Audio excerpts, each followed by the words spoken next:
Today's guest is Elizabeth Adalian, who has worked as a volunteer homeopath in former war-torn countries such as Croatia and Bosnia.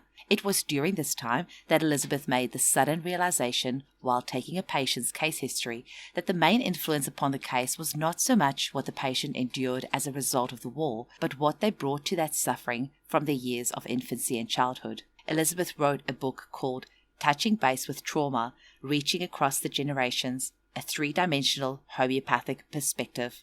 Elizabeth has also contributed to a homeopathic team supporting victims of the Grenfell fire, which she describes as a very inspiring experience. If you wish to purchase a copy of Elizabeth's book, you can purchase this through my Amazon affiliate link, which is in the show notes. This means that I'll get a small kickback, which will help to pay for the costs of producing and editing this show. To find out more about Elizabeth's work, visit www.adalian.uk. That's ADALIAN.uk.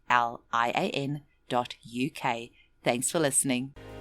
Welcome to the Homeopathy Hangout, where we discuss all things homeopathy from around the world. And now my mum and your host, Eugenie Kruger. Hello, homies, and a very warm welcome to Homeopathy Hangouts. Today, we get to hang out with Elizabeth Adalian in the UK. Welcome to the show, Elizabeth. Well, thank you very much. It's a privilege. I'm really excited to talk about your book, Touching Base with Trauma, Reaching Across the Generations, because trauma is just front, rear, center, top, bottom, everywhere. It just seems that every second conversation is about trauma. So I feel like today's episode is just really spot on. But before we get into all the juicy good stuff, can you tell us a little bit about how you were first introduced to homeopathy? Well, that's very interesting because I have a daughter who has now got her own children, and it happened that she became ill in the night and she was convulsing. She must have been under 2 years of age, but by the morning she was fine. So I went into my area to the local GP and he gave me antibiotics. And I just said, nah, this is not going to be the trick, do the trick.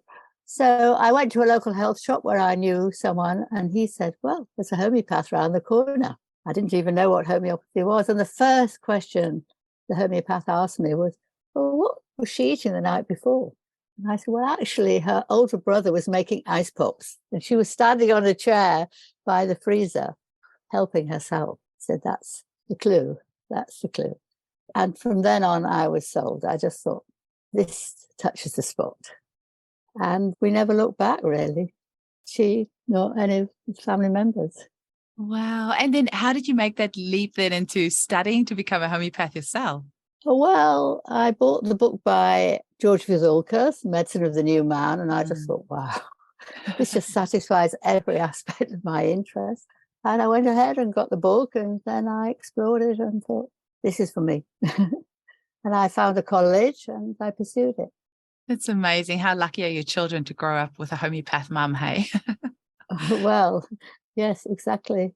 Amazing. I just wonder, I don't know how people do life without homeopathy, especially if you've got little children. Hey, can you imagine raising your kids without homeopathy? Well, exactly. Everything is pathologized these days, whether it's menopause, puberty, whatever. And I feel that childbirth, homeopathy is so wholesome. We don't need those labels. Exactly. So talk to us a little bit about your book. So it's called Touching Base with Trauma, Reaching Across the Generations, a three-dimensional homeopathic perspective. Well, this is the book. Beautiful. Who designed your cover for you? It was a company called Writers World. Okay. They took on the book, although it's self-published. And I found the artist beyond artists. And I was so happy. He gave us some choices, or gave me some choices. And this was the one. I like the colours. I like the descriptions. And I think it speaks. So I went for that cover. It's beautiful. Why this book? Why did you feel the need to write this? Well, it's really interesting you asked me, because I didn't know why I was writing a book. I really didn't know. I wasn't ambitious to write a book. It wasn't in my consciousness. And I used to work as a volunteer in former war-torn countries like Croatia and Cyprus. And one day after my returns from Croatia, I was standing in this house in the corridor outside this room. And I suddenly had this realization. There was just something else for me. This has nothing to do with war. This is about that early life. what they bring to the experience from their original trauma.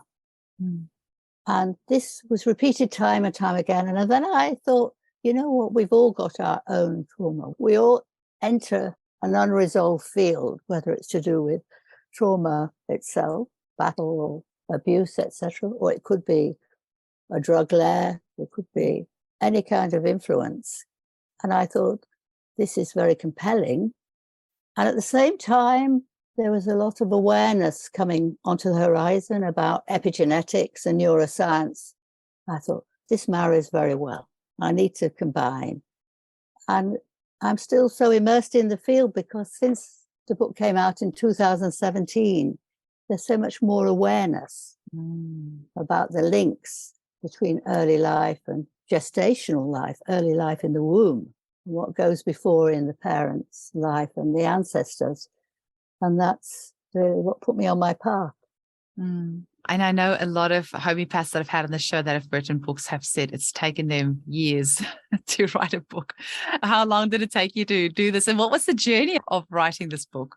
The journey was interesting because it took me 6 years, actually. Wow. And when the 6th year came, I had an ultimatum from my family and they said, look, it's either the book or us. And I said, you know what, it's you. And I put a full stop and I threw the manuscript at them and said, it's done.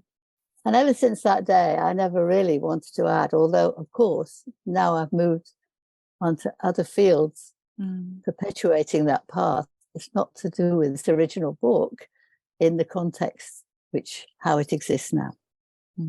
I've got this book in my head that I've wanted to write for many years. And I think that's also why whenever I have authors on the show, I'm always so interested in that process. But there's something very brave about publishing a book because it's not like online media where if you change your mind or ideas about something, you can go in and change that. So it would be easy to have like analysis paralysis where you're just sitting there and not actually publishing the book because once it's out there forever. So. Well, exactly. And I think in my understanding, some people were not ready take on board the contents. But as we've gone through the pandemic and other challenges, put it like that, people are beginning to realize that trauma may not be out there, but trauma is within us. And I think that's a word, as you were saying about the word, it's everywhere. But trauma is the original wound. It means wound in Greek. And a wound is something that can be picked off and returns. And the scab is always there. And as we go through life and go on repeating the original trauma, unconsciously, of course, that wound gets bigger and bigger and more distorted. And that's what I'd like to talk about. So we have events, and there are many, which are traumatizing, but actually they tap in, whatever they are, to the original trauma. And that's what we have to work through in order to understand ourselves and how we operate in the world and resist the influences which are coming at us so much of the time. And when you say like transgenerational trauma, how do you even go about identifying that in a consultation, or how do you? Well, you know what? That's a very interesting question, because when we taught homeopathy, we learned to ask about family illness. And of course, family illness is very vital, but often it's rooted in that early trauma. When we initially see patients, we can't always say, well, is there any family trauma? But as we get to know them and we look at their body language and we look at their eye contact, we understand through the nuances that there's a lot more than meets the eye. And then we can introduce them to this idea. For example, anorexia, bulimia may not be about the lived life of the presenting patient. It may be to do with their grandparent or their great-grandparent was caught up in a famine in one of the world wars and had to exist on the run. How are you going to solve that if you just deal with what you see and what you get? It's a matter of delving, and sometimes we don't get that chance to reach that point in the interview. Some of the ways that I've started seeing it in the clinic, and also from doing some of Colin Griffith's seminar to do with, transgenerational trauma, is whenever I have multi-generations in the clinic. I have one family in particular that I'm thinking of where it was the grandmother that immigrated to Australia in very traumatic circumstances from Europe. And so I treat the grandmother and her daughter and her granddaughter. Oh, And gosh, that's so that valid. is magical because you can just see the things that the mum and the granddaughter are presenting is just all from that original trauma from that grandmother. Well, it's so true what you say, because what set me on the path, and you've now reminded me, beyond my work in former war-torn countries, was at a clinic in London where a boy presented. He was about 8 or 9. In fact, I've written about him in the book. And he became paralyzed in his own house for no obvious reason. And he had all the evident remedies like stramonium, mancinella. And then one day the mother said, you know what? This is not about him. I just know it's about my husband. But he's not going to be able to reconcile that connection. But you know what? He's got hay fever. So he came with hay fever. And it transpired exactly as you described the lady who came from Europe. At the very age at which this boy was at, he was chucked out of his country of origin and had never, ever spoken about it. So the cellular memory persists through the generations. And what a release for the whole family. And in fact, the younger brother came on board for treatment because the mother thought maybe that would be a good. And you know what? He's the only patient I've probably ever seen who didn't need a remedy. He was so robust. So it shows our vulnerability goes back. It can even be different within twins who share the same sac. That's interesting. So I'm fascinated by the whole issue of epigenetics. What about epigenetics, and in what sort of way do you use that to inform your prescribing? I learned that over 90% of illness is influenced by epigenetics and not by the DNA. That means that it becomes attached to the DNA, but it also means that it can be removed very easily. So isn't that a wonderful opportunity for homeopathy? It's a matter of pinpointing and identifying that particular issue. So you need a lot of insight and sensitivity. But of course, in my case, I'm lucky because people know about my work. So a lot of them approach me because they want to do the journey. For them, it's a journey. And just talking in the interview can be healing in itself. And in fact, I had a student who read the book on a flight from London to Berlin. And he said to me, you know what, by the time I arrived in Berlin, I'd solved my own case through reading the book. I didn't need a remedy. I made the connection. So for me, it's putting out a feeler for people to change their perspective, not way beyond homeopathy itself. Now, the timing of your book was quite good, being released in 2017. You would have never been able to conceive what was to happen in the next couple of years to come. Now, what about the word trauma? Like, it's such a buzzword. Do you feel that your idea of the word trauma or feelings around the word has changed since writing the book and since COVID and since using what you've written about in your clinic?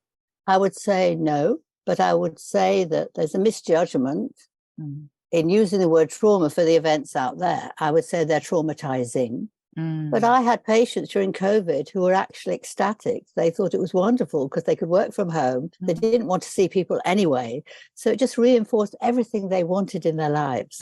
So it's very subjective. What can be negative for us might not be for the next person. Yeah, I had a great time in COVID because so many people were turning to homeopathy. It was like all my dreams come true. So yes, exactly. We became like hairdressers, didn't we? And I have no issues with standing up in the crowd. So I was the one person walking around town without a mask on. And I say that now quite cocky, but at the time it was a little bit scary, but it was my opportunity to stand out and show my children that it's okay to stand out. And so I feel it was such a valuable life lesson that, it's like a once in a lifetime opportunity to stand out. Like, I always think so many of us might have lots to say about what happened in the World War. People going to the gas chambers, and a lot of us think, I would be that one person that would run away. I wouldn't stand in the line. But then it's easy to say that, but you don't know how you would actually react. And I feel like COVID kind of was our opportunity to kind of show how would you react really in a situation like that. If you're somebody that's fascinated in human nature, like us homeopaths, COVID was such an interesting study ground of human nature. It was fascinating. It was really fascinating. Yes, I agree. And having said that, I would say that actually it's about the immune system, isn't it? But the immune system is very tied up with the microbiome. And the microbiome has also come into the fore, and the serotonin and the other neurotransmitters. Gut-brain connection. Yes, which gather there. So I think that microbiome is a very important part of study too, and looking at the digestion and how much that has been affected. So many people now have digestive disorders, and it's almost goes without saying. And we see with children who are born on the spectrum, I don't like to use the word autism, but who are not neurotypical, that most of them have gut problems, and often you can address their cognitive issues through the gut, through addressing the gut as the first port of call. So I think that there's a lot that has come into the fore.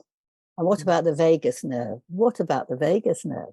I almost feel like the vagus nerve is the vital force, because it wanders, it goes from the gut to the brain, it goes from the heart to the gut. But most of the messages come from the gut. But of course, Hahnemann wouldn't have known about the vagus nerve. He wouldn't have known about the microbiome, but it's our duty to put it out there and say, let's address issues of the gut and just see what improves on the brain level. It's extraordinary, extraordinary.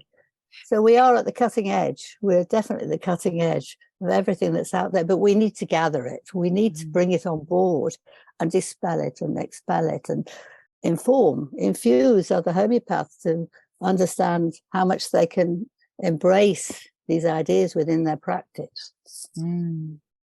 Have you got any particular remedies in your clinic that you have really enjoyed using for trauma, and especially transgenerational trauma? I'd be really intrigued to hear what you say about that. Well, it's fascinating you say that, because one of the things I was thinking about when you were saying about COVID, and I cannot speak for other people, but I speak for myself, and I can honestly say that it opened up a chasm in me which I hadn't recognized before, because it was a realization that the world had changed. And it wasn't the safe place we all thought it was. And we didn't really know what to believe, obviously, and we still don't.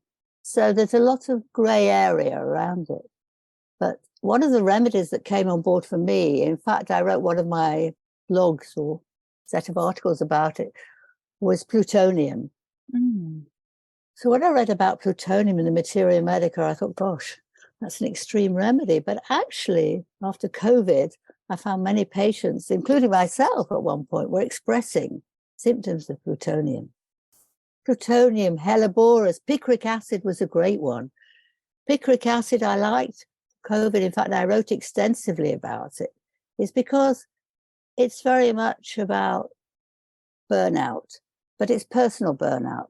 But this COVID experience burnt us all out. And this was translated into the picric acid picture on so many levels, and even affected the cognitive sphere.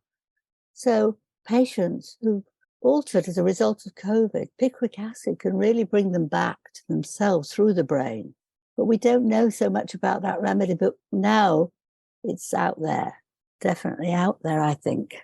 That's funny, Elizabeth. It's funny and it's not, because I have never prescribed picric acid in my life, but just before my interviews today, I listened to a half-an-hour lecture on YouTube by Saptarshi Banerjee on 6 remedies for migraines, and picric acid was in there. And I'm like, oh, that's interesting. It's a remedy I know nothing about. I clearly need to go learn more about it. And then you go and mention it now. So now I have to go and read up more about it. Yes, well, you'll see in my list of articles on my website, there's quite a lot of coverage of picric acid. Okay. And it's a fascinating remedy for premature senility, for Alzheimer's, which of course is coming to the fore. And with the degree of traumatization, we see so many more cases on the spectrum. And I see Alzheimer's, memory loss, very much on the spectrum. So we're seeing a lot more cases as a result of the distress. I think of babies born into a world of masks and lack of relatives around. Oh my gosh, don't get me started on that. That was something that actually was probably the most traumatic for me of everything, is seeing parents putting masks on little babies, but also these babies born in this world with masks around them. How are they supposed to? I mean, there's going to be this whole massive scourge of speech disorders and cognitive issues of all these children born in this time when the most important time of their life, when they're supposed to see your lips move, they're supposed to get their social cues from the people around them, and that they are being denied that. I dedicated myself to this whole phenomenon, and all my articles after COVID were around this. And now I'm planning to put it together. In fact, I have a colleague who's immersed in the field of climate change, who's coming on board with me, and we're going to write about this. Beautiful. In the broader context of sustainability, but looking at homeopathy going forward and seeing how we can revive these remedies, which are very much buried in the archives, but have got so much application. There are new remedies out there, but for me, they're not anchored. But these remedies are very much anchored within a theme, and we can translate that theme into what we understand about homeopathic principles. So we never come away from the basic principles. So why do you say that about the new remedies? I mean, there's so many out there at the moment. Well, there are, and I feel it's a bit like a dartboard. You're aiming the dart in the middle of the board, but where's the context? Where's the related remedy? Where's the miasm? Where do you take it from there? I mean, there are wonderful remedies like lacumanum, the remedy made from mother's milk. A fantastic remedy. Scorpion, I think, is a fantastic remedy. But also scorpion has been put in the context of miasms and related remedies. But for me, they're great, and they probably work well. But where do you take it from there? Where do you embed them? I think it's important to understand the old remedies and bring them into a modern context. That's what I would like to say, rather than denigrate new remedies, because a lot of people rely on them and think they're great. So, and what about, like, have you found that your book is more popular in some countries than others? Like, I would imagine that places with, Europe, I can imagine with, history of wars and things like that, it would have probably done quite well there, rather perhaps than a newer country. I'm completely making this up. I'm just throwing the question out there. Have you noticed that in some places it does better than others? It's very interesting, isn't it? Because I think that in my eyes, it's areas where people are more individuated. There are cultures which are more collective, but I found, particularly in England, for example, there's an area in the West Country called Bristol, which is an area where obviously a lot of people are born and live, but it's also an area where people choose to go and live because there is that alternative lifestyle. So I've attracted quite a lot of patients from Bristol, and they're all part of one community. But interestingly, South Korea has come on board. Oh, really? Yes. And areas like Japan, where homeopathy is established anywhere, and I've done quite a lot of work with Japanese students, so they know my work. But it is interesting, and I'm now going to go and work in Italy with a yoga teacher who's running a retreat, and he wants to introduce his students to homeopathy. He's also trained in homeopathy. So we're going to have a dialogue there and bring homeopathy very much into this realization. Of course, we're going to share the principles, but understanding homeopathy within this modern context. Oh, that sounds amazing. And like a great excuse to go to Italy. Why wouldn't you? Well, exactly. Oh, that's incredible. So you just mentioned about yoga. Are there any other sort of modalities that helped you to write this? Or do you draw from any other sort of modalities to make up your worldview on trauma, or is it mostly just it's very interesting because I come from a medical family. Well, I come from a writing family and a medical family, which is a good marriage. But I've never really been given the chance to use my writing or to be seen as a writer. And in fact, this is about homeopathy. It's not about writing, but this was much more about literature in my family and autobiography. But my father was a surgeon, so I was very lucky that when he was alive, and I miss him dearly, I could always pick up the phone. Even if I was working in Turkey, I'd ring him from Istanbul and say, hey, what would you do about this? Aww. And sometimes I even find myself so many years later going to the phone and thinking, no, he's not there. And my mother was a psychotherapist, so I had that mix. Oh, wow. So, yes, so I come from quite an intellectual family, but I was very, what can I say, humbled as a child because there was so much fame around my family. And I just felt quite insignificant, and I never excelled in school. There's quite a lot of family trauma, no doubt. Otherwise, I wouldn't have written the book. I only really became interested in academia much later in life and through homeopathy, I guess. Amazing. Wow, that's really interesting. What a background. It sounds like you've got, had the foundations laid there for doing what you've decided to do. Yes, well, maybe. Well, it's funny because the first time I introduced my book to a group who knew me, at the end of the session, I asked them to ask me questions. And one of them said, "But what's your trauma?" I was like, "Me? Trauma?" It was very interesting. And I was put on the spot, and I did share something with them because I knew them. But of course, we've all got our trauma, and we all need to own it, and we need to revive it and work with it and wrestle with it and refine our way in the world and susceptibility or vulnerabilities. And you mentioned about trauma and like events being traumatizing and wounds that scab over and the scab comes off and there's, possibly another, maybe that scab wasn't enough and maybe it starts re-wounding. Maybe it opens up and there's some more blood or pus or whatever that comes up. Do you think homeopathy can actually completely clear traumas, or is it just kind of making you okay with it and helping you to live with it, or is it suppressing it?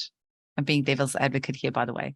Sometimes traumas are so big. So, for example, the ultimate, which I don't even want to say it out loud because I don't know that I could ever get over something happening to my children passing away. Like when I hear these stories, I'm like, how do those people carry on? Because that is like one trauma that I would never be able to get over. So why do you, even just talking about it out loud, I don't even want to say it because, my children are my everything. So can you use homeopathy to actually ever get over a trauma like that? Or will it just always be this wound? It's interesting you say it, but there's somebody called Viktor Frankl who survived the Holocaust. Ah, yes. But not only did he survive the Holocaust, but he was subject to observing his whole family and friends wiped out. And he made a decision, and he decided that he was going to still live his life. And I think he's written a book, which is quite a seminal book. I think it's called Making Sense of Suffering, something like this. But he's a magical hero because he's exemplifying everything you're asking me. So I think if somebody like him, but the amount of work, I think he developed or he adopted a philosophy called Adalian philosophy. And that was very much key to his recovery. But he thought, well, he could fight the enemy by not allowing them to get to him. Whatever they did, he would survive, but he would survive with meaning. I think it's about meaning. We need to find meaning in our lives. And I think homeopathy gives meaning. And for me, I could easily go and play golf or go bird watching. But for me, I just think I'm very much on a mission to understand and to bring homeopathy into this awareness and to run with it, because I feel that it's something that's not going to go away. The world won't suddenly revive in the way we would like. Exactly. It is definitely a way of life. It's a way of looking at the world. It's a way of being. Like it's not that sort of stuff. It's not something that you can ever get rid of or eliminate, because it's just, you'd have to get rid of the human race to eliminate homeopathy. It's about passion, isn't it? And also giving meaning and giving homeopathy a new life, and understanding that homeopathy is not just about fevers and cuts and bruises. But I think that's, for me, the key of it. Understanding homeopathy is life transforming. And I've even seen a man of 60 years of age who'd had years of therapy, and after one remedy, his life was changed. And he only needed one dose of one remedy. It was extraordinary for me. And yet he'd been in a group with other patients of mine who'd shifted and moved, but he was the one who stood up and said, wow. So we never quite know when we're going to hit the spot, or when they're going to respond, or he hit the spot.